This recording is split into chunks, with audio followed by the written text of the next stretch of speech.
There is a woman in Hindu mythology who tried to seduce a god and accidentally revealed the deepest truth about devotion and desire. The name was Mohini. Except Mohini was not a woman. Mohini was Vishnu, the preserver of the universe, disguised as the most beautiful woman who ever existed. And the story of Mohini and Shiva is one of the strangest, most philosophically loaded, and most quietly revolutionary stories in all of Indian mythology. The first time Vishnu became Mohini was during the Samudra Manthan, the churning of the ocean. When the demons stole the nectar of immortality, Vishnu transformed into a woman so beautiful that the Asuras forgot about the nectar entirely. They handed it over willingly, mesmerized, while Mohini distributed it to the gods instead. Desire defeated an army of demons more effectively than any weapon. But the more interesting Mohini story involves Shiva. After hearing about Vishnu's female form, Shiva was curious. He asked Vishnu to show him. Vishnu obliged and became Mohini again. And Shiva, the supreme ascetic, the god who had burned the god of love to ash for trying to make him feel attraction, the being who had mastered every desire, every impulse, every attachment, looked at Mohini and lost his composure completely. He chased her through the forest, the most disciplined being in existence, running after an illusion created by his own equal. Some versions say they actually united, and from that union was born Ayappa, a deity worshipped across South India, particularly in Kerala.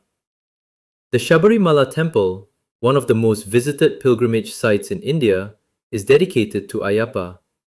Millions visit every year.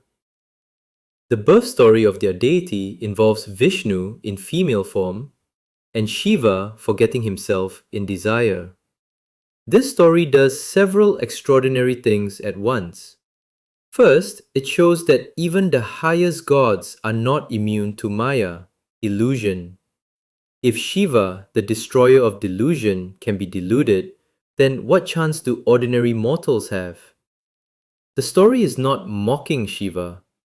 It is showing that the force of attraction is woven into the fabric of reality so deeply that even the one who controls reality responds to it.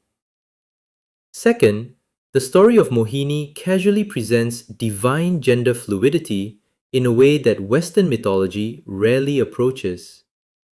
Vishnu, a male god, becomes a female form so convincing that other gods fall in love. And the child born from this union is not treated as illegitimate or strange. Ayappa is worshipped by millions. The fluidity is not a scandal, it is sacred. Third, Mohini demonstrates that beauty and desire are divine tools, not sins. In many religious traditions, beauty is dangerous and desire is the enemy. In this story, beauty saves the universe. Desire creates new gods. Attraction is not the opposite of spirituality, it is one of its instruments. But the deepest layer of the Mohini story is about the relationship between Vishnu and Shiva themselves. In Hindu philosophy, Vishnu is the preserver and Shiva is the destroyer. They are complementary forces that together maintain cosmic balance. The Mohini episode shows them not as distant equals, but as beings drawn to each other, literally and metaphorically. Preservation and destruction are not opposites, they are in love. The universe is sustained by their attraction to each other. Some Shaiva and Vaishnava philosophical traditions interpret the Mohini story as a metaphor for the fundamental unity of all divine principles.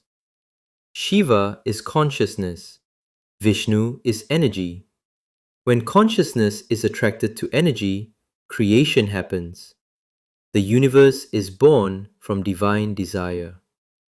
This story, told with humor and strangeness and a complete lack of prudishness, contains one of the most sophisticated philosophical ideas in world religion, that the creative force of the universe is essentially desire, that attraction is not a flaw in the system, it is the system. Subscribe for more stories that reveal the shocking depth hiding inside